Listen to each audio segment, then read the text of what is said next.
Bon, l'état de l'armée après le livre blanc, c'est un peu tôt puisque le livre blanc est sorti cette année et son décret d'application, si je puis dire, que constitue la loi de programmation militaire 2014-2019 n'est pas encore mis en œuvre puisque la première unité c'est 2014.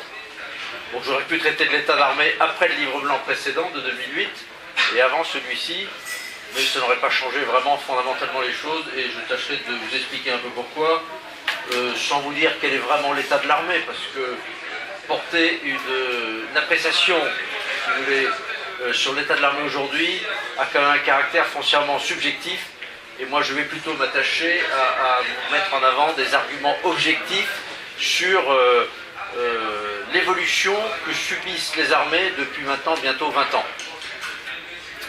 Alors, on va commencer par par le livre blanc sur la défense. Je vais faire un petit rappel historique, c'est le 4e livre blanc sur la défense. Ou plus exactement, il y a eu dans le passé déjà 2 livres blancs sur la défense et 1 livre blanc sur la défense et la sécurité nationale. Donc les 2 livres blancs sur la défense du passé, c'est 1972, après finalement l'élaboration du concept de dissuasion, l'installation des missiles nucléaires du plateau d'Albion et des premiers sous-marins nucléaires lanceurs d'engins, et puis aussi le retrait de la France de la structure militaire intégrée du commandement de l'OTAN. Donc tout ceci justifie effectivement qu'on rédige un document qui explique la position militaire française sur les questions de défense. Le 2e livre blanc sur la défense était celui de 1994 et il prenait en compte lui une autre rupture qui était une rupture, j'allais dire, organisationnelle mais pas seulement, qui était le passage de l'armée de conscription à l'armée de métier. Il fallait donc expliquer effectivement pourquoi... je raconte des bêtises. C'était la chute du mur. 1994, c'était la chute du mur et la disparition du pacte de Varsovie. Rupture stratégique. Rupture stratégique. Donc rupture conceptuelle en 1972, conceptuelle sur le plan de la politique de défense, rupture stratégique évoquée en 1994 après la disparition du pacte de Varsovie entre 1989 et 1991 et qui a déjà provoqué de profonds bouleversements au sein des armées. J'en viens maintenant aux 2 livres blancs, l'actuel qui vient de sortir et son prédécesseur en 2008, car ces 2 livres blancs, eux, prenaient en compte, pas réellement des ruptures, je viens à celui de 2008, ils prenaient en compte en fait le fait de la professionnalisation des armées, qui est intervenue, je le rappelle, de 1996 à 2002. Alors vous me direz pourquoi avoir attendu 2008 pour écrire un livre blanc sur ce fait-là? Justement, parce que ça n'a pas été une rupture essentielle.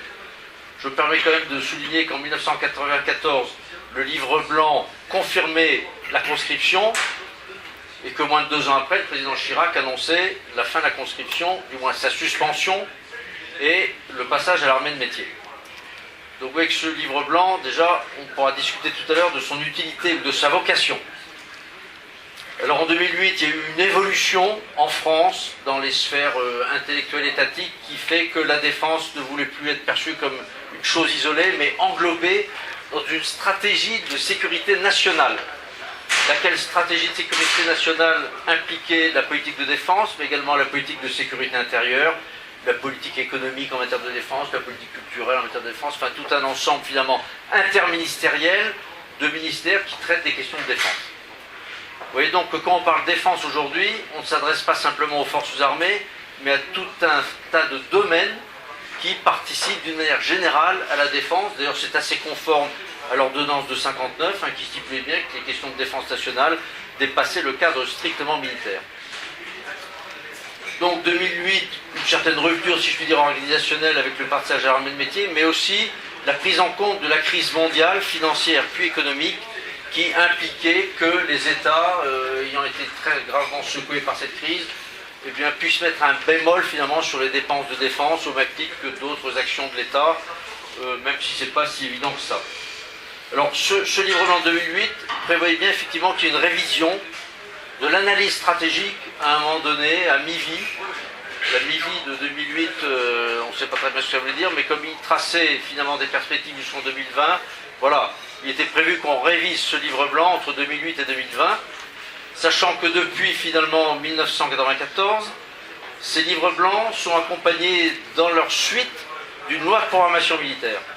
Alors les deux ne sont pas liés, Il n'y a aucun document institutionnel, d'ailleurs, qui dit qu'un livre blanc doit être suivi d'une loi de programmation, mais il se trouve que c'est le cas. Et on pourrait craindre d'ailleurs à l'avenir que le pli soit pris, qu'on produise un livre blanc à chaque fois qu'une loi de programmation se termine, et réciproquement finalement. Alors qu'il n'y a pas foncièrement de lien de causalité de l'un à l'autre, de l'une à l'autre. Donc voilà pour ces préambules, si vous voulez, sur le livre blanc et les lois de programmation militaire. Alors les lois de programmation militaire, j'y reviendrai tout à l'heure après mon petit discours sur le livre blanc, parce qu'elles sont intéressantes également, étant donné qu'aucune n'a été exécutée. Or, nous en sommes à la 12e. Alors, ce livre blanc de 2013, quelles sont les évolutions fondamentales par rapport à 2008 ? Il n'y en a pas fondamentalement dans l'analyse des menaces qui pèsent, ou des risques qui pèsent sur le monde occidental ou sur la France. Alors, il y a eu un débat. M. Sarkozy avait demandé que dans la loi de programmation militaire 2008-2014, il y a un article de révision à mi-vie de la loi de programmation qui présupposait qu'on revoie l'analyse stratégique pour voir si elle était toujours en phase avec les stratégies des moyens définies par la loi de programmation. Et il était convenu, d'ailleurs si M. Sarkozy avait reconduit une majorité en 2012, que finalement on réviserait simplement l'analyse stratégique, mais qu'on ne réécrirait pas un nouveau livre blanc. Bon, bien évidemment, nous avons connu un changement de majorité, donc il était impensable que le nouveau gouvernement chausse, si je puis dire, les bottes du précédent et ne fasse qu'une actualisation de l'analyse stratégique du livre blanc de 2008. Ils ont donc été convaincus eux-mêmes qu'il fallait qu'ils écrivent un nouveau livre blanc pour prendre date dans l'histoire certainement, et on a réécrit un livre blanc. Mais au moins sur la partie de l'analyse stratégique, il n'y a pas d'évolution majeure entre les deux analyses de 2008 et de 2013. Il y a une grande continuité dans l'analyse. Alors cette grande continuité, d'ailleurs, elle s'explique que tous les membres des commissions de livre blanc de 2008 ou 2014, ce sont les mêmes. Quelle que soit la couleur du gouvernement, on va rechercher les mêmes directeurs d'administration centrale, les mêmes experts en stratégie, les mêmes personnalités qualifiées, censées parler intelligemment des questions de défense et militaires, et donc ce qui explique qu'il n'y a pas de grands changements. Et en fait, finalement, ce livre blanc de 2008 de 2013 est dans la stricte continuité, si je puis dire, intellectuelle, conceptuelle du livre blanc de 2008. Et d'ailleurs, je vais même plus loin, la loi de programmation qui va être votée incessamment, il est déjà par l'Assemblée nationale, je ne sais pas d'ailleurs si le Sénat l'a voté ces derniers jours, mais la loi de programmation 2014-2019 est dans la continuation de la mauvaise exécution, sous le précédent gouvernement, donc de la loi de programmation 2008-2014. Il n'y a donc aucune rupture, j'insiste bien là-dessus, parce que j'étais l'autre jour à la convention UMP, et il y avait des gros titres qui étaient « La casse des armées par François Hollande ». Alors j'étais obligé d'aller voir quand même M. Mariton pour lui expliquer que ce n'était pas bien d'écrire ça, et que si la défense à ses yeux représente 2 millions d'électeurs, il peut déjà compter sur la perte de tous les électeurs militaires, parce que quand ils verront ça, ils verront que c'est un mensonge éhonté. La casse a commencé il y a très longtemps, on peut dire à la chute du mur, mais surtout c'est accéléré depuis 2008, le livre blanc de 2008, et la loi de programmation qui était associée. C'est là qu'on a commencé à diviser par 2 les contrats opérationnels, et qu'on a eu une décrue des effectifs importante, puisque depuis 2008, jusqu'à 2018, nous allons cumuler une perte d'effectifs de 80 000 personnels. Aucune administration n'a été autant contrainte que celle-ci. Donc voilà, pour remettre un peu quelques idées dans l'ordre.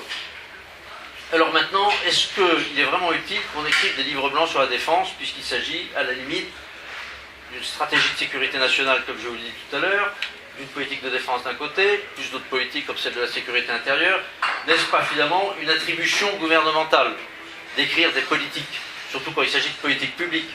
Est-ce qu'on a besoin de réunir des experts pour écrire une politique qui devrait être le fruit quand même d'un gouvernement et d'un exécutif? Alors, je n'ai pas de réponse à cette question, et quand je la pose des députés ou autres, ils disent non, mais on n'écrit pas de politique dans ces livres blancs. On fait des recommandations au président de la République. Alors, ce qui est le cas, c'est vrai. Le président de la commission, Jean-Marie Guéhenno cette fois-ci, et son prédécesseur en 2008, avait reçu une lettre de mission du président de la République leur demandant de faire des recommandations sur la politique de défense et de sécurité nationale. Alors, le problème est que toutes les recommandations du livre blanc sont en général acceptées.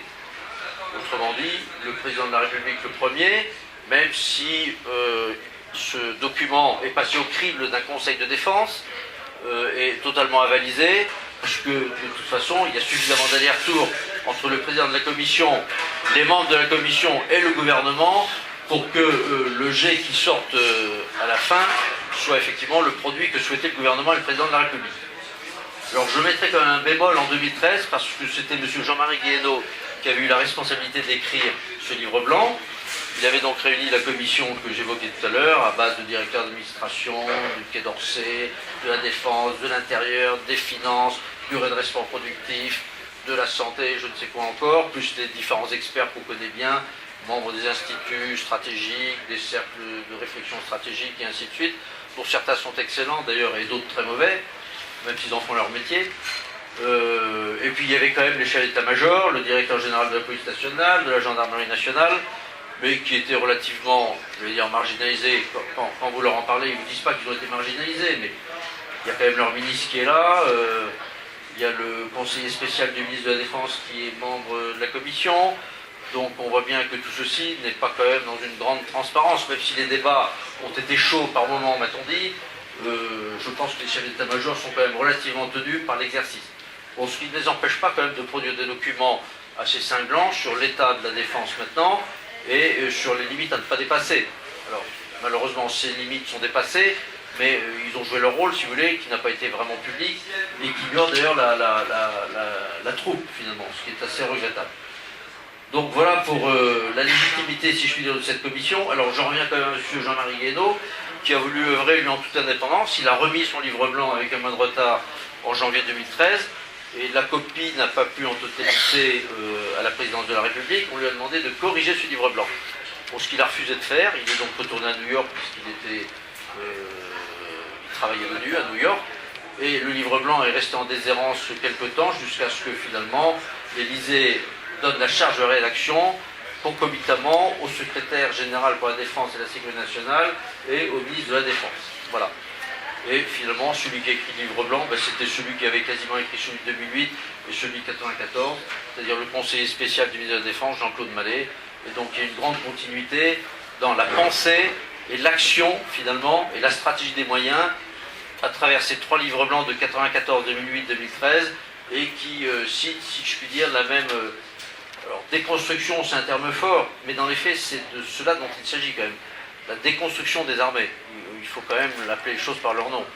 Ça, c'est l'avis d'un expert qui n'est pas reconnu publiquement, mais qui connaît quand même ces questions. Il pourrait y avoir travaillé pendant plus de 40 ans, comme mon camarade.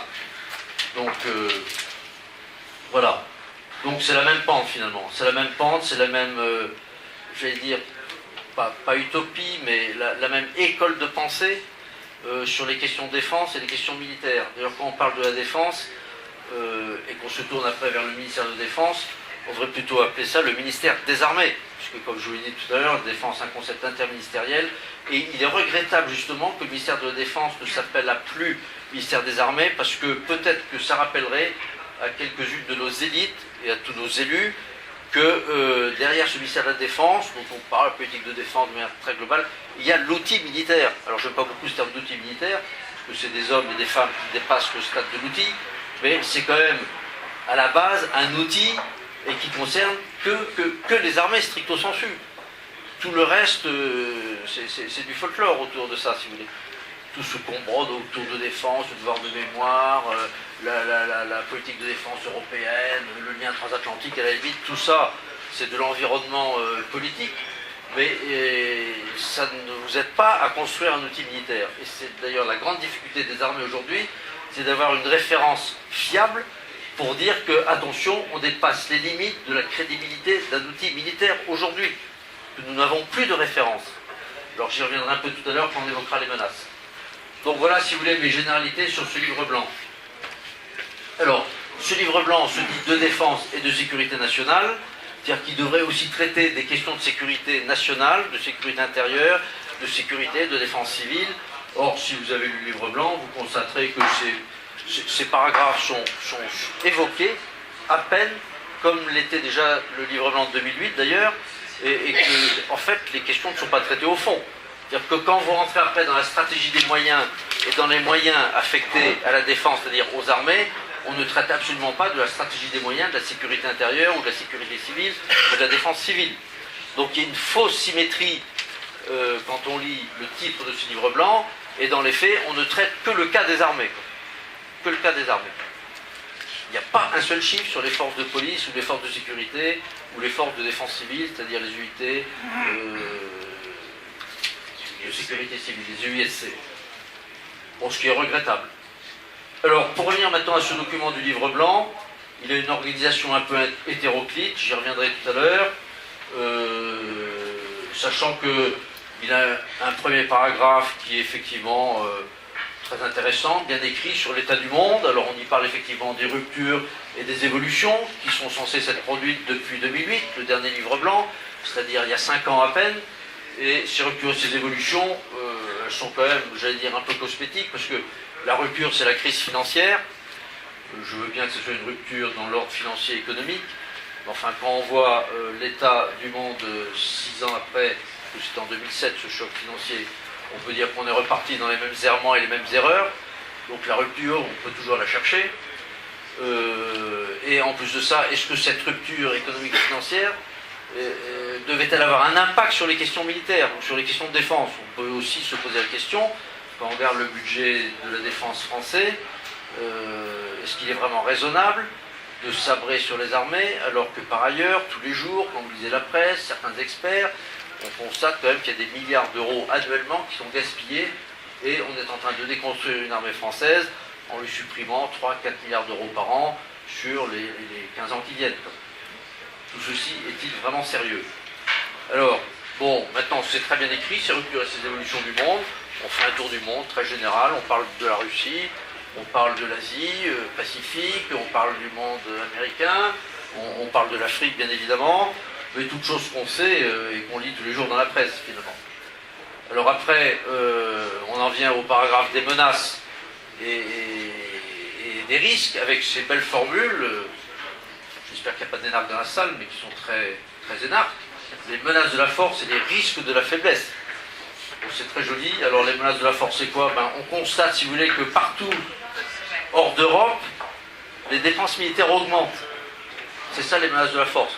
Donc il y a des États qui surarment en ce moment, et qui donc à terme pourraient être dangereux. Alors on les cite ou on ne les cite pas, mais on voit très bien qui est visé. J'allais dire, bon, dont acte. Si partout dans le monde on réarme, forcément, il va y avoir des conséquences importantes pour le système de défense français. Et quand vous rentrez après dans le chapitre sur la stratégie des moyens, vous êtes cruellement déçus, parce que vous constatez que nous, on prend la direction strictement inverse. C'est-à-dire qu'on diminue l'effectif, les crédits, et ainsi de suite. Et après, il y a le chapitre sur les risques de la faiblesse. Alors les risques de la faiblesse, c'est quoi? C'est tous les États faillis, les États déliquescents. Alors l'Afrique en première priorité, mais également peut-être un peu en Europe centrale.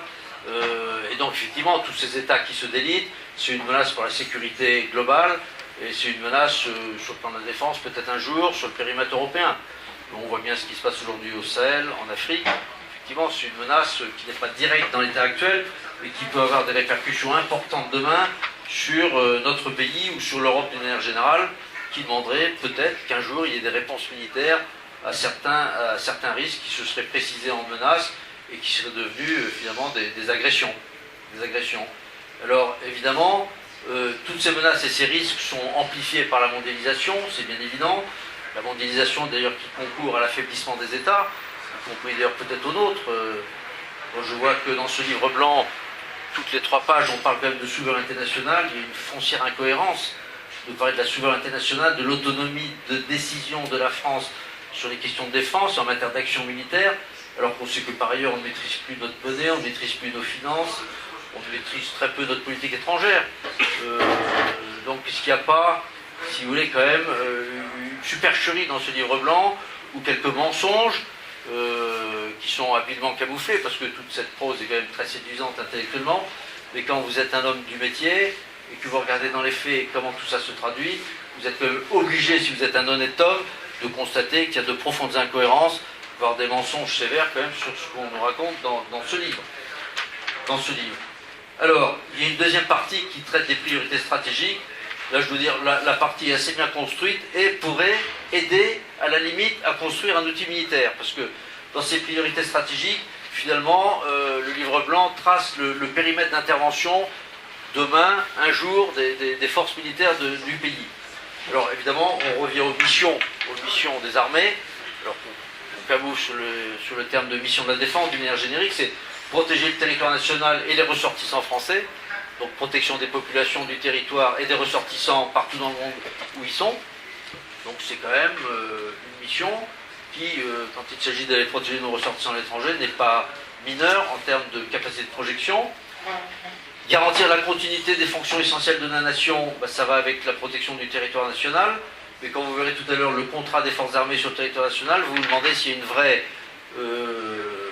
un vrai lien de causalité entre le contrat qui nous est donné et la mission, qui est quand même essentielle, si vous voulez. Ensuite, garantir ensemble la sécurité de l'Europe et de l'espace nord-atlantique. Bon, ça c'est le discours sur l'Europe de la défense que tout le monde connaît, sur notre lien avec l'Alliance Atlantique et l'OTAN, d'autant plus qu'on a rejoint depuis peu la structure militaire intégrée. Donc, je ne dis pas qu'on a fait acte de vassalité avec les États-Unis, mais enfin, même si on conserve une certaine indépendance d'esprit, voire d'action, on l'a démontré, je crois, d'ailleurs en Libye, et finalement même en Irak, même si on n'avait pas réintégré le commandement militaire à ce moment-là, mais on peut quand même témoigner, indépendamment de ce retour de la structure intégrée, j'allais dire d'une certaine discipline ou d'une certaine autonomie d'action, indépendamment des Américains. C'est une question de personnalité du président de la République, finalement. Bon, troisième cercle, c'est stabiliser ensemble le voisinage de l'Europe, donc sur notre périmètre immédiat, le périmètre des 28 pays États membres, participer à la stabilité du Proche-Orient et du Golfe arabo-persique. Bon, vous savez qu'on a conclu quelques accords de défense avec des États du Golfe, en particulier les EAU, donc on se devrait, si jamais un de ces États était agressé, d'intervenir militairement pour les protéger, et enfin d'une manière plus large, contribuer à la paix dans le monde.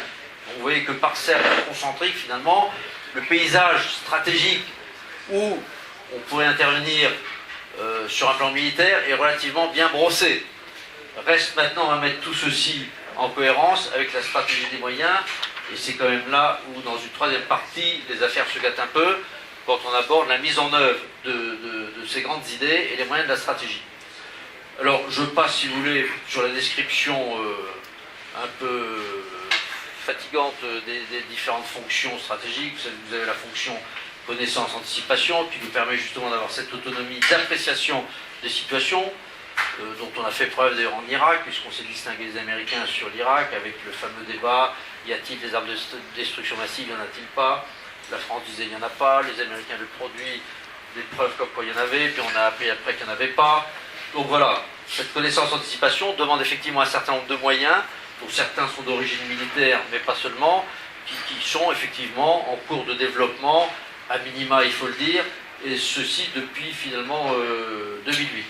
Il y a la dissuasion, vous savez qu'on n'en discute pas dans ce pays, même s'il y avait un colloque aujourd'hui à l'école militaire dessus.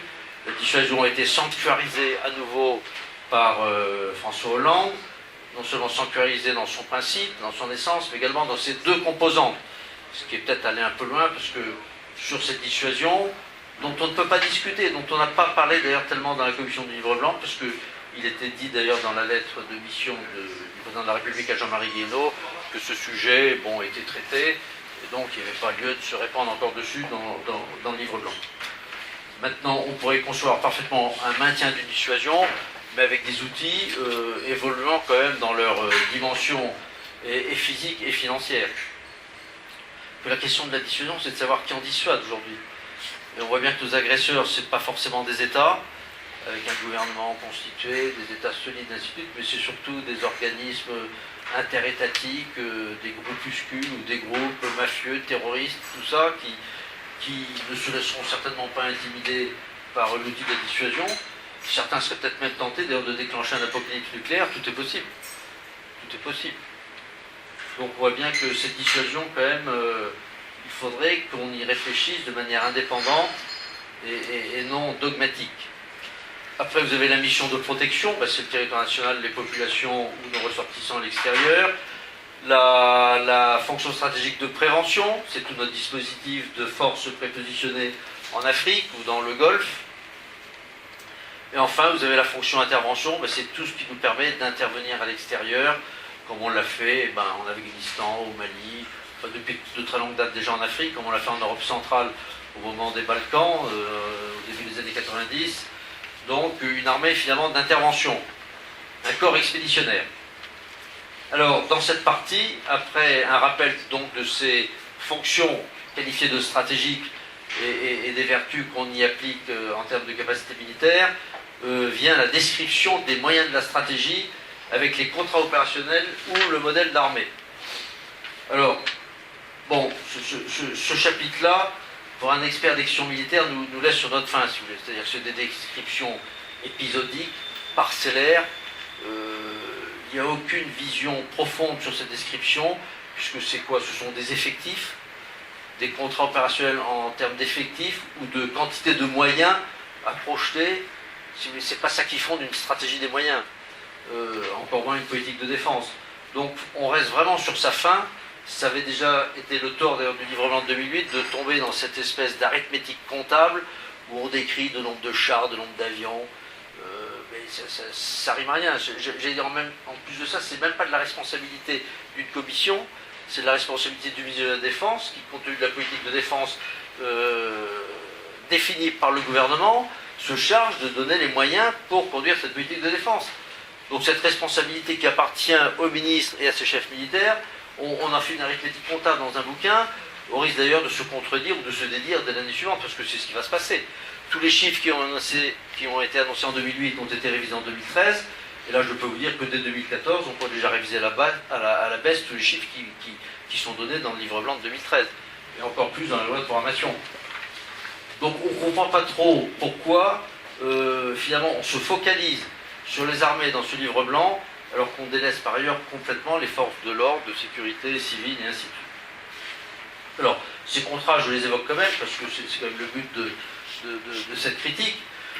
Alors, les contrats sont partagés entre missions permanentes et non permanentes. Bon, tout ça sur le plan intellectuel, c'est très satisfaisant.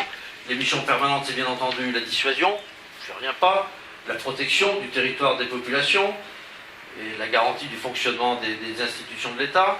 C'est également la prévention, donc nos forces prépositionnées en Afrique, elles sont là de manière permanente. Alors, ce dit en passant, d'ailleurs, le livre blanc de 2008 avait considérablement réduit notre empreinte, comme on dit, en Afrique. Et finalement, on a fait le constat 5 ans après que c'était peut-être pas très malin et qu'il reviendrait peut-être de revenir là-dessus, du moins de ne pas se désengager davantage après ce qu'on a fait entre 2008 et 2013 finalement.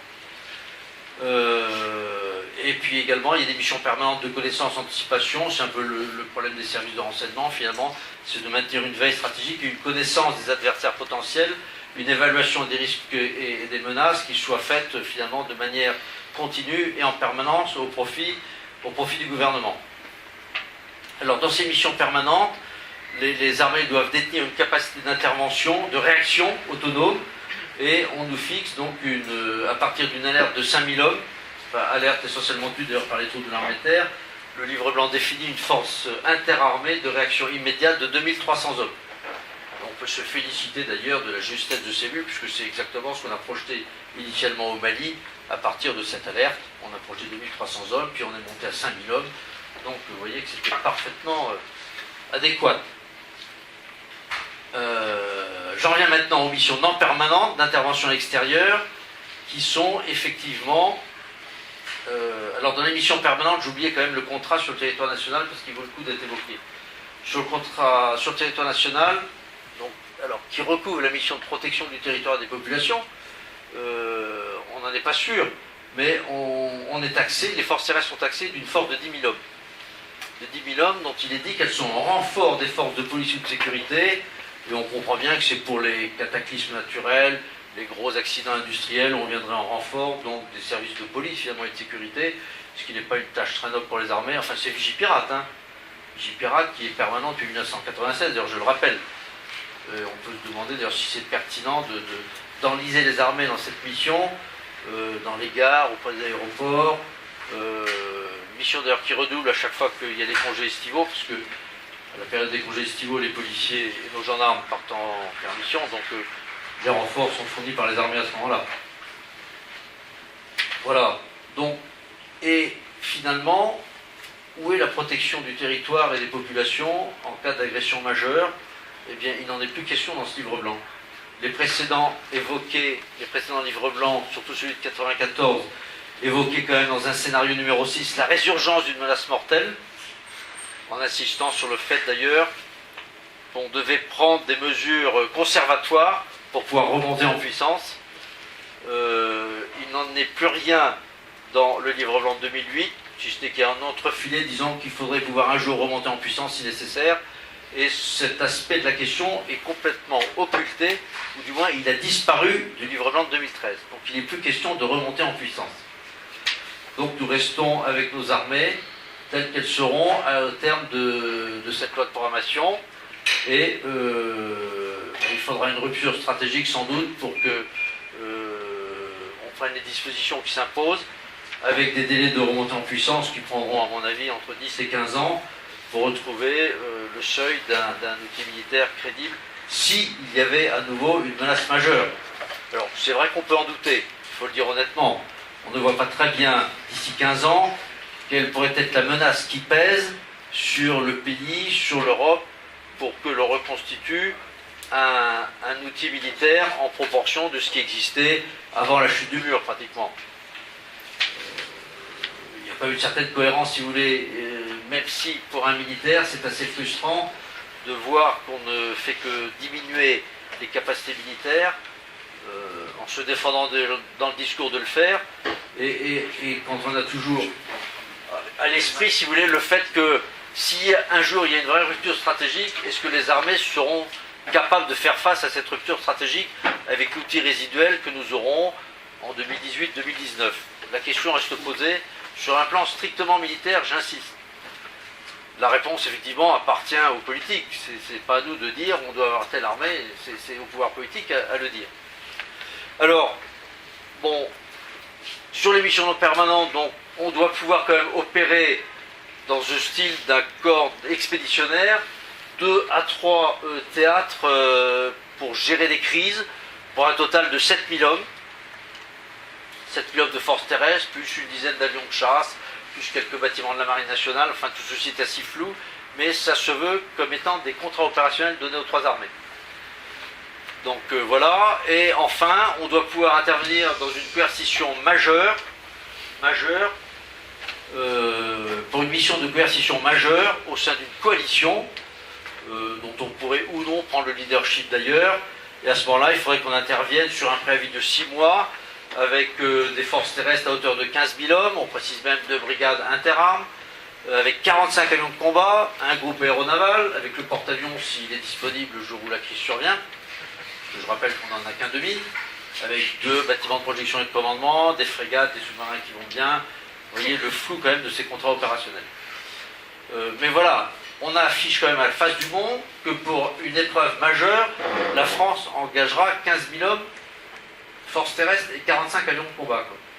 Je ne connais pas un autre pays dans le monde qui définit un contrat opérationnel de telle sorte à ses troupes, à ses armées, et qui le rende en plus de ça public sur la scène internationale.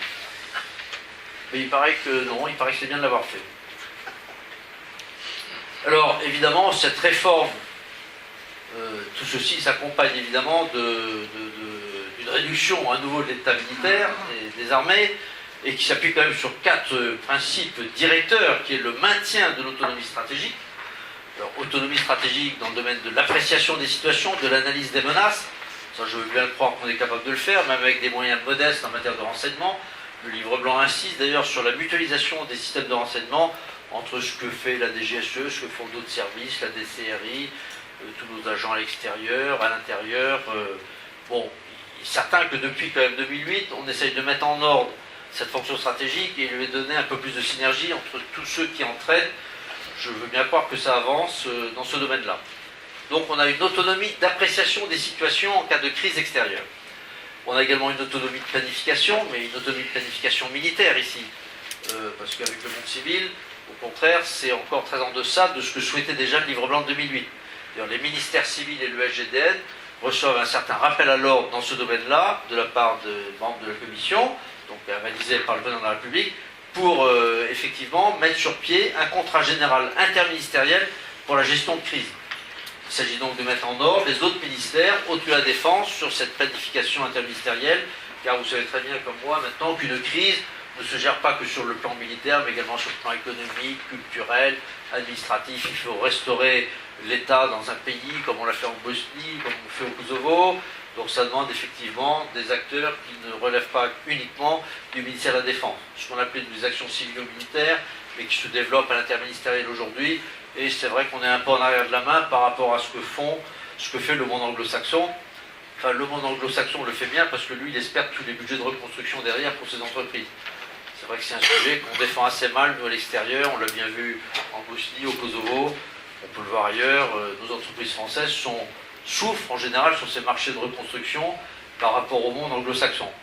Là, c'est aussi un autre pan, à la limite, d'une politique de défense, avec ses répercussions dans l'ordre industriel, et donc en termes d'emploi également, qui est à défendre. Ça forme un tout.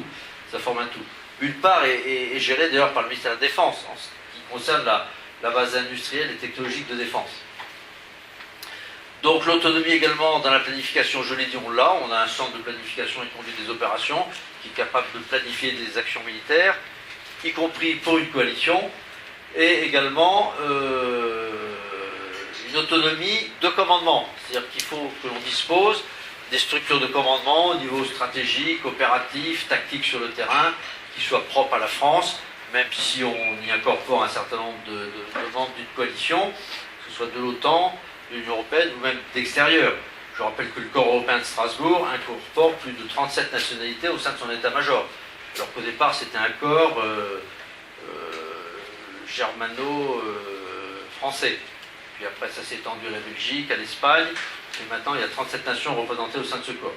On a mis sur pied également un corps de réaction rapide, donc qui est la composante terrestre d'un PC tactique à Lille, qui lui aussi incorpore un certain nombre d'officiers étrangers du monde occidental et d'observateurs d'autres nations qui en constituent l'état-major. Donc on sait faire les opérations multinationales. Donc je veux bien croire qu'on a le maintien de l'autonomie stratégique.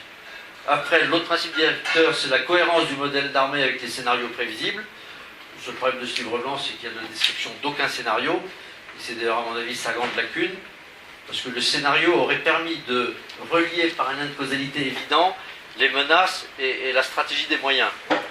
Alors que là, en l'absence de scénario, comment voulez-vous démontrer que le contrat devrait être de 30 000, de 50 000 ou de 15 000 hommes?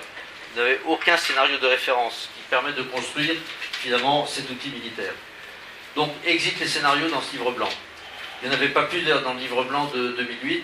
En revanche, il y en avait 6 dans le livre blanc de 1994 et qui avaient effectivement permis, comme référence, j'allais dire, arithmétique, de dimensionner les différentes armées autour de ces scénarios. C'est d'ailleurs ce scénario qui avait permis de ne pas exclure la menace mortelle, le scénario 6 de l'époque. Voilà, alors le livre blanc, après, incorpore tout un tas de données, d'informations, de recommandations, alors là, qui sont propres aux armées en plus, et au ministère de la Défense, et qui, à mon sens, n'ont rien à faire dans ce livre blanc, puisqu'on y parle du rééquilibrage civil et militaire au sein du ministère de la Défense. C'est pour ça que je dis que ce ministère aurait dû continuer à s'appeler ministère des Armées.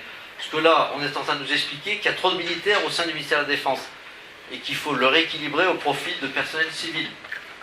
Et là, on reboucle sur le sujet de la gouvernance, dont vous avez peut-être entendu parler, qui est que la gouvernance de ce ministère étant jugée trop militaire, surtout après les décrets de 2005 et de 2009, qui revisitaient les attributions des chefs d'état-major, chef d'état-major des armées d'un côté et chef d'état-major de chacune des armées de l'autre, au profit du chef d'état-major des armées, qui était devenu, au dire de certains et des sociétés, d'ailleurs je me souviens très bien de leur réaction en 2005, la sortie de ce décret, c'était qu'on avait transformé le chef d'état-major des armées en vice-ministre de la Défense.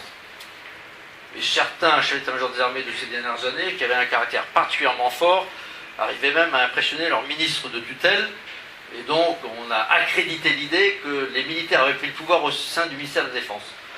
D'où le retour de balancier avec ce nouveau gouvernement, qui est que la direction politique de ce ministère doit être restaurée au détriment effectivement des chefs militaires.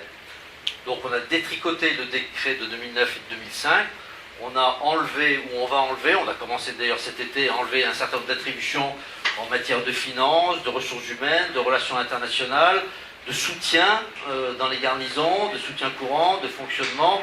Tout ceci est enlevé aux chefs militaires et sur lesquels il ne reste finalement que les missions de préparation opérationnelle et de conduite des opérations.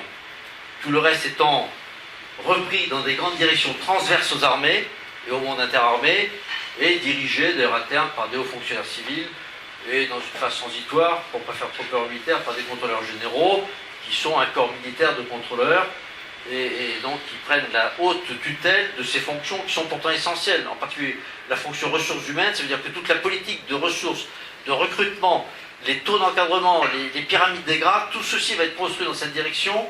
Alors évidemment, les armées seront consultées, on va nous expliquer qu'elles sont consultées, mais il n'empêche que le pouvoir d'arbitrage ne sera plus au chef d'état-major. Il appartiendra à cette direction civile qui répondra directement d'ailleurs de ce qu'elle fait au ministre du moment et à son cabinet. Pareil sur les finances, c'était déjà un peu le cas, mais là, les finances échappent complètement au chef militaire. C'est-à-dire qu'ils ont chacun un budget opérationnel de programme, on leur dit c'est temps pour faire fonctionner, entraîner votre armée aujourd'hui, et voilà, vous vous satisfaites de ça, mais les grands arbitrages financiers qui sont faits en amont échappent complètement au chef militaire. Alors, il paraît que le chef militaire, qui est le chef d'état-major des armées, conserve pour l'instant la fonction de la programmation militaire. Alors, pourquoi effectivement il la conserve? Parce que, concomitamment au livre blanc, on commençait déjà à travailler la loi de programmation 2014-2019. Et évidemment, il n'a pas échappé au gouvernement qui est arrivé à son cabinet que s'il voulait construire une loi de programmation qui tienne debout, il fallait qu'on laisse la responsabilité au chef d'état-major des armées qui l'avait, avec le délégué général pour l'armement, mais j'allais dire que l'essentiel de la programmation est quand même sous la responsabilité du SEMA aujourd'hui. Et donc on l'a laissé, mais je pense qu'on reviendra sans doute un jour sur ce sujet et qu'on enlèvera peut-être d'ailleurs au chef d'état-major des armées cette responsabilité dans une prochaine loi de programmation. Ce qui serait alors la fin. La fin, si vous voulez, pour les armées à ce moment-là, à mon avis. Voilà. Donc, effectivement, on parle dans ce livre blanc de gouvernance rénovée, j'en ai parlé, de la formation, du dialogue interne des armées, puisqu'il paraît que le dialogue interne aux armées n'est pas convenable. Donc, on voit bien d'ailleurs que ce gouvernement n'est pas très à l'aise sur ce sujet, parce qu'il y a finalement une solution aujourd'hui avec les conseils supérieurs de la fonction militaire, qui s'appuie sur des conseils d'ailleurs de la fonction militaire terre, air et mer. On voit bien qu'il y a un dialogue quand même entre les chefs militaires et leurs bases, leurs troupes, dans les bases aériennes, les régiments, les ports, les bâtiments de la marine. Un dialogue qui est finalement relativement serein, puisque je dois dire qu'entre les militaires de tout grade, même s'il y a de temps en temps des petits relents de lutte des classes qui ne peuvent pas échapper, y compris à la corporation militaire, il y a quand même une grande entente, si vous voulez, pour faire remonter les problèmes, en discuter ensemble et essayer d'y apporter des solutions. Donc on voit bien que le gouvernement actuel est mal à l'aise avec ce sujet, parce que s'il allait au bout de sa logique, qu'il a toujours défendue, d'ailleurs déjà dès 1980, ça serait à la limite l'installation de syndicats dans les armées. Mais M. Le Drian n'est pas sot non plus. Il voit bien que s'il introduit les syndicats dans les armées, d'abord on introduit une politisation, puis surtout le système syndical échappera au ministre, comme il échappe dans toutes les administrations. Et donc il n'est pas prêt de sauter ce pas. Donc on essaye de revisiter cette concertation en essayant de mettre un peu plus de souplesse pour que la base s'exprime mieux, mais ça c'est la vision cosmétique. Et que, en fait, ce qu'ils peuvent être tentés de faire, c'est de court-circuiter les chefs militaires une fois de plus. Et c'est ça un peu l'inquiétude des chefs militaires dans cette revisitation, si je puis dire, de la concertation dans les armées, c'est que pour l'instant ça se passe au sein de chacune des armées, et après ça se passe devant le ministre. On pourrait être tenté d'installer des structures qui soient dirigées finalement par des hauts fonctionnaires extérieurs aux armées, voire contrôleurs généraux, pourquoi pas, pour que ça soit une remontée d'informations qui soit vraiment indépendante des chefs militaires, qui forcément pèsent lourd dans le débat quand ils discutent avec leurs troupes. C'est bien évident. Donc voilà, si vous voulez, alors on y parle également des réserves, on y parle de l'expression publique des militaires d'ailleurs, pour dire qu'effectivement ce sujet doit être étudié à nouveau.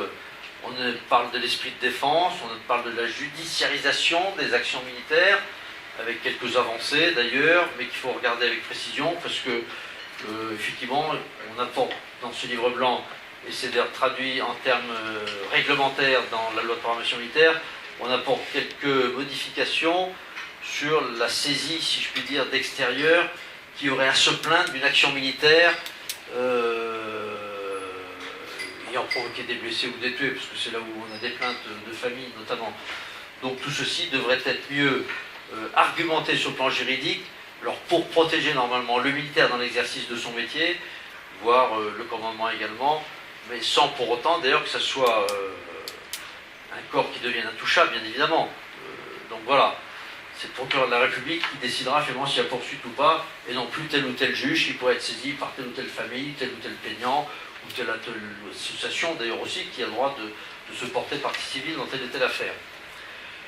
Enfin, le livre blanc se termine sur l'industrie de défense et de sécurité en évoquant les capacités technologiques clés, la problématique des recherches et développements de défense, les études d'amont, le maintien en conditions opérationnelles, et puis une ouverture sur l'externalisation de certaines fonctions qui est censée combler justement les déficits de personnel, puisqu'on réduit les personnels dans les armées, de transférer donc des tâches de soutien ou de fonctionnement courant à des sociétés privées, par exemple, pourquoi pas. Effectivement, ça peut être une solution pour alléger la pression. Voilà, je n'en dirai pas plus sur ce livre blanc, qui est donc un peu hétéroclite, qui a des parties bien écrites, mais qui surtout, foncièrement, sans être forcément très critique, mais en étant simplement objectif pour un expert d'exécution militaire, qui décorrèle complètement les contrats des armées des menaces et des risques qui pèsent quand même sur la France, sur l'Europe d'une manière générale. Et ça, c'est une source d'inquiétude, parce que tout ce qu'on détruit aujourd'hui, tout ce qu'on déconstruit, on mettra un temps fou à le restaurer un jour pour peu qu'il y ait une volonté politique qui se lève pour le faire. Et c'est ça la grande inquiétude. Alors, évidemment, pour revenir sur la menace et pour clore là-dessus mon discours sur le livre blanc, c'est très difficile de dire quel degré de crédibilité est atteint ou n'est pas atteint pour une armée d'un pays comme la France. Quand vous regardez le paysage européen, on est effectivement en très bonne posture, nous. On est très avantagé, même y compris par rapport aux Britanniques. Les Britanniques reconnaissent aujourd'hui qu'ils n'auraient pas pu faire la Libye comme on l'a fait, avec nos hélicoptères notamment, même s'ils en avaient engagé eux, mais dans un concept d'emploi complètement différent, et ils auraient été incapables de faire le Mali. Nous, on a fait la Libye, on a fait le Mali, mais il faut quand même reconnaître que quand on parle d'autonomie d'action dans le livre blanc, on a fait le Mali grâce à la générosité de nos camarades européens et américains. On a eu 50% du fret acheminé sur le Mali a été fait par des aéronefs étrangers, militaires étrangers, soit loués aux Ukrainiens avec des Antonov, soit les C-17 ou les avions gros porteurs américains, britanniques, belges, luxembourgeois, allemands. Tout le monde a prêté des aéronefs, le Portugal, l'Espagne, l'Italie. Tout le monde nous a aidés. En matière de renseignement, quand on dit l'autonomie d'appréciation, on a quand même bénéficié du renseignement américain, on ne peut pas le cacher, y compris des drones américains d'ailleurs en plus, qui étaient déployés dans la région déjà. Donc les ravitailleurs, nos Rafales, nos Mirages ont pu intervenir de la métropole ou après de Djamena ou de Niamey de manière quotidienne, plusieurs fois par jour, grâce aux ravitailleurs américains ou britanniques ou allemands. Voilà. Donc tout ceci n'est pas dit convenablement dans ce livre blanc, qui continue à nous restreindre les moyens. La seule vertu que je reconnais au livre blanc finalement, c'est sur la loi, c'est sur l'intonation qu'il a donnée à la future loi de programmation, puisque le livre blanc évoque déjà tous les grands programmes d'armement, c'est-à-dire que finalement il ne fait aucun arbitrage entre les grands programmes d'armement. Alors c'est une lacune considérable, mais c'est aussi, j'allais dire, une force, dans la limite qu'au moins on n'a pas passé à la trappe des capacités militaires, on s'est contenté de les repousser et on fait semblant de maintenir l'outil industriel qui permettra de les restaurer un jour ou de l'abonder pour celles qui ne seraient pas encore dotées comme il conviendrait. En particulier les ravitailleurs que j'évoque. Le programme devrait démarrer là en 2014, alors qu'il a été repoussé déjà depuis 2 lois de programmation, par défaut d'arbitrage d'ailleurs antérieur, aussi bien du fait des armées que des hommes politiques. Parce que ces arbitrages, en fait, sur des grands programmes lourds, ils sont faits en Conseil de défense, et donc devant le président de la République que ce sont ces arbitrages. Donc voilà, le mérite au moins de ce livre blanc, c'est qu'il n'a avalisé aucune lacune capacitaire.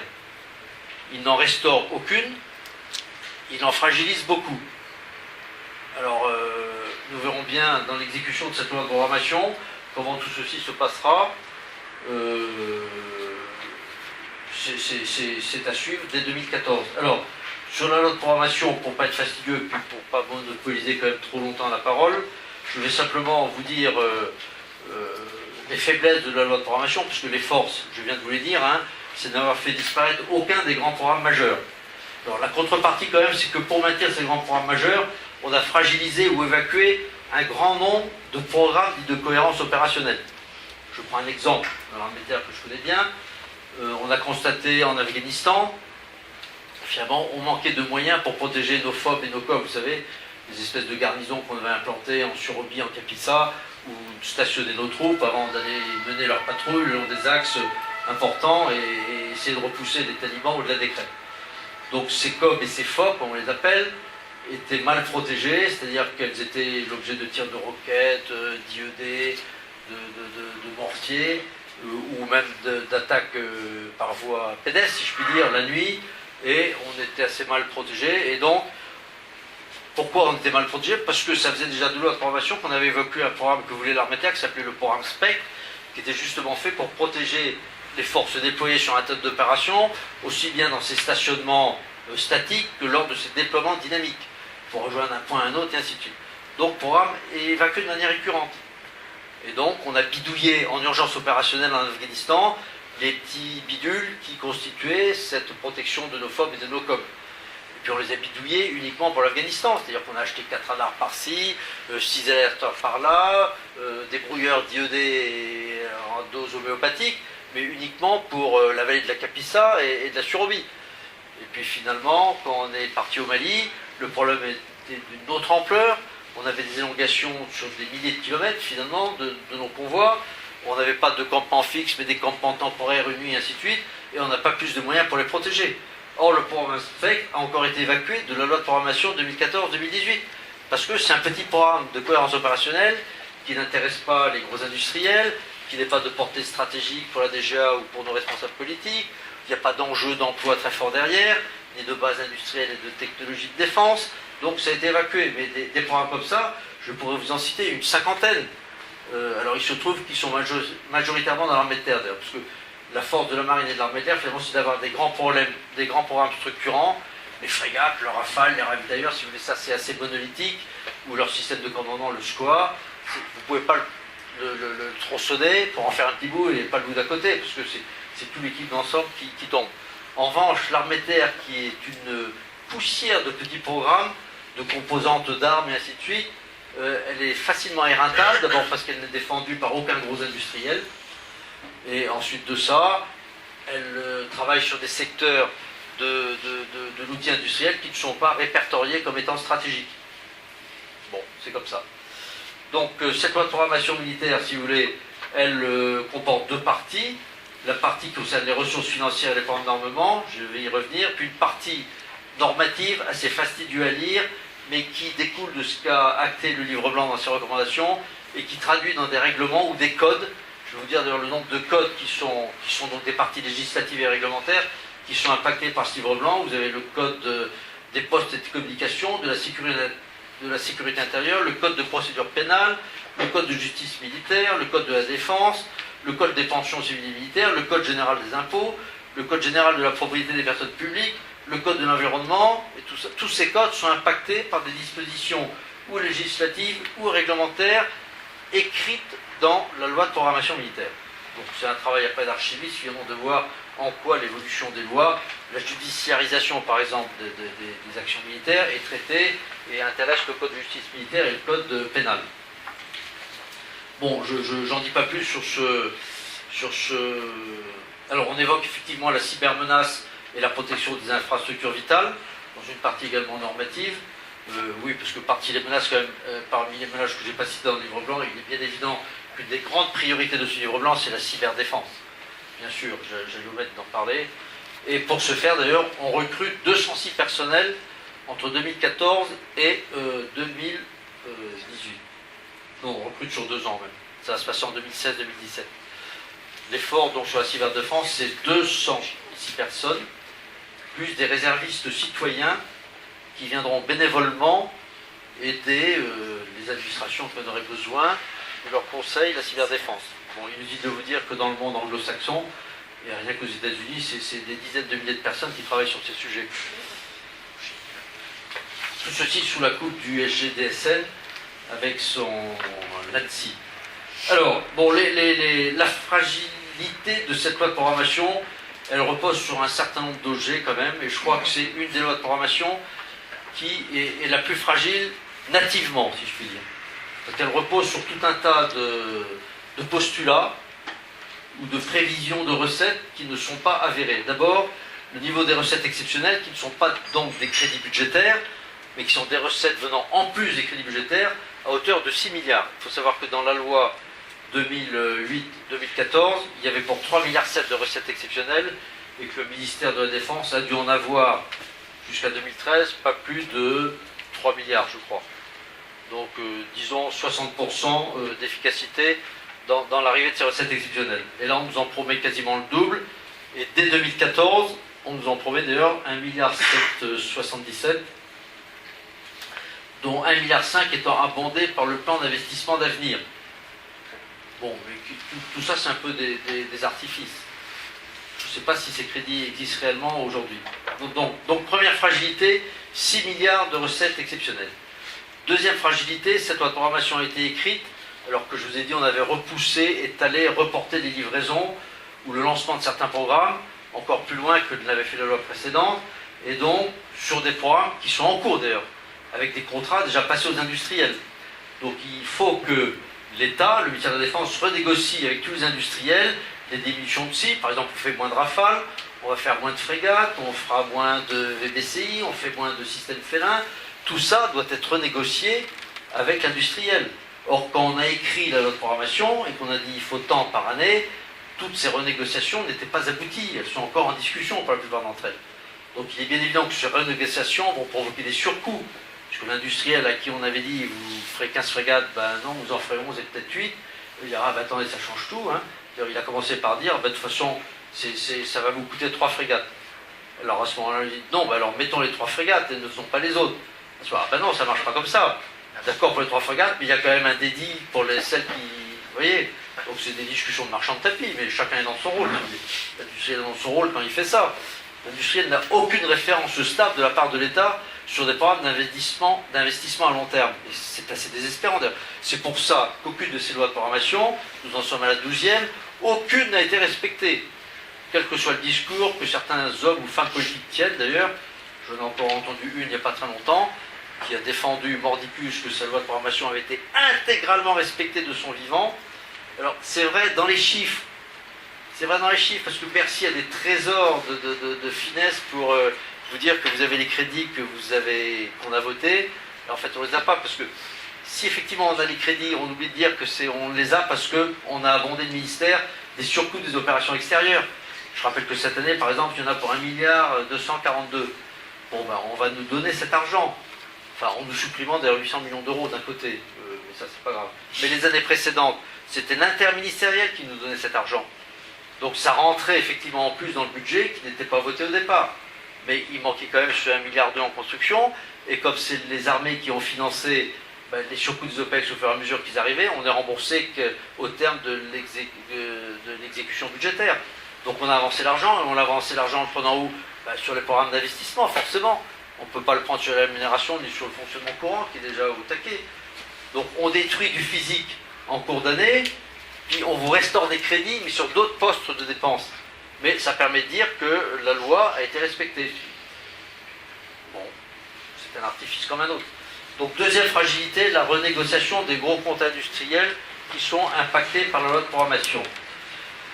Troisième fragilité, des hypothèses d'export de l'avion Rafale. Il faut savoir que dans le contrat que nous avons passé avec M. Dassault, à la maison Dassault sur les Rafales, il est stipulé qu'on doit tous les ans payer 11 Rafales à M. Dassault. Alors, il condescend à ce qu'on ne lui paye pas 11 Rafales s'il y a une exportation du Rafale. À ce moment-là, ce seront les chaînes d'export qui seront livrées, et puis l'armée de l'air française attendra d'ailleurs pendant ce temps-là. Mais admettons qu'on passe aujourd'hui le contrat avec l'Inde pour 126 Rafales, eh bien, s'il en sort 11 par an, il y en a pour 11 ans. Vous voyez que pendant 11 ans, hein, il passera la chaîne à 26. On construit à 26 et puis les autres sont construits en Inde. Oui, mais sur la période, oui, d'accord. Oui, c'est vrai, ça c'est dans les deux scènes. Enfin bref, au moins dans les premières années, on servira l'Inde au détriment de l'armée française. Donc dans la loi là, on a prévu d'acheter 26, enfin un certain nombre de Rafales, sachant que si l'export n'est pas au rendez-vous, il faut qu'on s'en paye 40 de plus. Mais 40 avions Rafales qui ne sont pas dans la loi de programmation. Il faut savoir qu'une annuité de 11 Rafales, c'est en gros 800 millions d'euros. Donc c'est une seconde fragilité, parce que d'abord le contrat avec l'Inde n'est toujours pas finalisé, et puis les autres exports du Rafale, on ne voit pas beaucoup venir, y compris les pays du Golfe qui s'étaient dit intéressés à une époque. Enfin, on attend toujours qu'ils viennent, si vous voulez. Donc là, ce dont on est sûr, c'est que le contrat avec l'Inde, il ne sera pas terminé en 2014. On espère qu'il le sera en 2015-2016. Mais si un nouveau prospect, comme on dit, arrive aujourd'hui, le temps de négocier, ça ne va pas faire un contrat avant 3 ans. Donc on est en 2014, 2017. Vous voyez que la loi risque de se passer sans qu'il y ait vraiment d'exportation du Rafale. Sauf pour l'Inde, si vraiment ça se déclenche. Donc on est déjà à peu près sûr que sur les 40 Rafales, on va s'en payer quelques-uns en plus qui ne sont pas dans la loi de programmation. Donc ça bousculera autant le physique de la loi de programmation. Quatrième fragilité, les dotations budgétaires annuelles pour les surcoûts des opérations. Jusqu'à présent, il y avait 630 millions d'euros de budgétés annuellement sur les surcoûts d'opérations dans la loi 2008-2014. Là, la future loi a pris en compte une décrue de nos interventions extérieures, bon, contredite depuis par le Mali et par la Centrafrique d'ailleurs, mais c'est pas important. Donc il va y avoir 450 millions d'euros de budgétés en construction budgétaire pour les OPEX au lieu de 630. Donc on a presque déjà un différentiel de 200 millions d'euros. Puis on sait qu'on va déjà dépasser en 2014, qu'on va être pas loin du milliard finalement, puisqu'on a toujours un peu d'Afghanistan, on désengage, on a quand même le Mali, on ne sait pas pour combien de temps, et on se lance en Centrafrique. On ne sait pas où ça va nous conduire. Donc on est sûr qu'on va dépasser le milliard. Mais sur ce milliard, il y en a déjà 450 qui sont budgétés, et donc on sait qu'on en aura 550 à trouver. Et il n'y a pas de règle dans notre programmation qui dit que les surcoûts d'opérations budgétaires, pour de nouvelles opérations, il n'est pas dit que ça sera pris en interministériel. De toute façon, même quand c'est pas en interministériel, c'est pris à partir de la réserve interministérielle. Or, cette réserve interministérielle est constituée par les réserves de chacune des administrations, dont celle de la Défense, bien entendu. Tout est dans tout. Bon, une masse salariale dont on dit qu'elle dérive depuis des années, mais qui n'a toujours pas été rebasée par Bercy. En construction budgétaire, on sait qu'il nous manque entre 100 et 150 millions d'euros déjà sur la masse salariale. Parce que Bercy ne paye pas les gens comme ils devraient être payés. Alors après, on nous accuse effectivement d'avoir trop de généraux, trop de colonels, et ça devient un des fables, des discours éhontés sur les effectifs qui sont faux, un taux d'encadrement excessif de plus de 16%, ça ne veut strictement rien dire, un taux d'encadrement de 16%. Parce qu'au sein de l'armée de terre, par exemple, le taux d'encadrement dans les régiments, il est à 8%. Mais s'il est vrai que dans des organismes de soutien, très interarmisés, où il n'y a que des cadres, et ben, le taux il monte à 24% à ce moment-là. Donc faire une moyenne de 16%, ça ne veut strictement rien dire, si vous voulez. Mais on va nous baisser quand même le taux d'encadrement, et c'est donc la solution pour diminuer le nombre de colonels, d'officiers supérieurs, de sous-officiers supérieurs, et ainsi de suite. Donc c'est ce qu'on appelle le dépyramidage. Tout ceci n'a pas été pris en compte en termes budgétaires, de même que n'ont pas été pris en compte les surcoûts liés aux restructurations. Quand on dissout des régiments, on bute des personnels, ça fait donc des surcoûts de déménagement, des surcoûts d'indemnité pour charges militaires. Tout ceci n'a jamais été comptabilisé, ça ne l'avait pas été déjà en 2008, et c'est ce qui a expliqué en partie d'ailleurs la dérive de la masse salariale. C'est que tous ces surcoûts aux restructurations n'ont pas été calculés et pris en compte dans le budget successif, encore moins dans la loi de programmation. Donc c'est la cinquième faiblesse. Et enfin, la dernière, c'est qu'effectivement, il y a sur certains programmes, on espère lancer à l'avenir, des attentes de coopération européenne, dont on espère peu qu'elles soient au rendez-vous, mais qui permettent de dire que en finance, sur telle fonction, sur tel programme, on mettra moins que si on l'avait fait strictement en national. Voilà. Donc c'est un peu une anticipation sur des coopérations à venir, dont on ne voit pas d'ailleurs d'où elles viendraient, puisque même avec les Britanniques, avec le traité de Lancaster-House, on n'arrive pas à faire grand-chose en ce moment. C'est même très difficile. Les discussions durent depuis 2 ans pour essayer de mettre du concret dans certains programmes d'armement franco-britanniques, et c'est excessivement difficile. Même sur la force conjointe expéditionnaire, la CJEF, on n'arrive même pas à élaborer un système d'information commun entre nos états-majors de brigades anglaises et françaises. Donc on s'échange des informations avec des clés USB quand les PC sont situés sur la même emprise géographique. Sinon, je pense que ce sera des estafettes ou des avions de liaison qui trimballeront les clés USB pour qu'on mette à jour nos systèmes, nos bases de données et nos situations réciproques. Mais bon, voilà. Je n'en dirai pas plus sur cette loi de programmation. Je vous invite à la lire. C'est des sujets passionnants, bien évidemment, assez ardus. Alors, ma conclusion sera simple, si vous voulez. Il y a un vrai problème sur les questions militaires aujourd'hui, dans ce pays, mais en Europe d'une manière générale. Il faut bien voir que les armées s'attachent à la notion de nation. Il n'y a pas d'armée sans nation. Et on voit bien que la nation aujourd'hui n'est pas un concept porteur politiquement parlant. Nos hommes politiques répugnent à en parler. Ils en parlent devant nous, devant les cercueils de nos soldats tués. Et là, on a de grands élans sur la nation, le sang, le prix du sang, et ainsi de suite.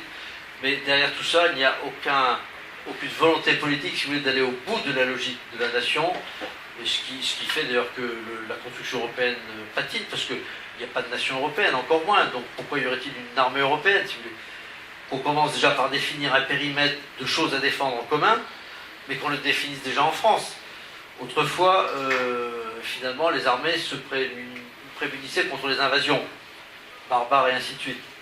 Aujourd'hui, on n'a plus d'ennemis extérieurs. Donc toutes les frontières sont ouvertes pour les biens, les finances, les crédits, les personnes. Donc que voulez-vous inventer comme argument de défense aujourd'hui pour construire une armée concrète? Vous n'avez plus aucune base fondamentale pour construire un outil militaire. Et en plus de ça, les questions militaires plongent notre élite dans une foncière indifférence. C'est-à-dire qu'on s'y intéresse quand on est ministre de la Défense, mais quand on est parti, on ne s'y intéresse plus. Ou avant d'y être, on ne s'y intéressait pas beaucoup. Et dans l'élite techno-administrative telle qu'elle est construite aujourd'hui en France, c'est-à-dire celle qui tient les cabinets ministériels, les grandes administrations centrales, c'est une population foncièrement hostile même à la chose militaire.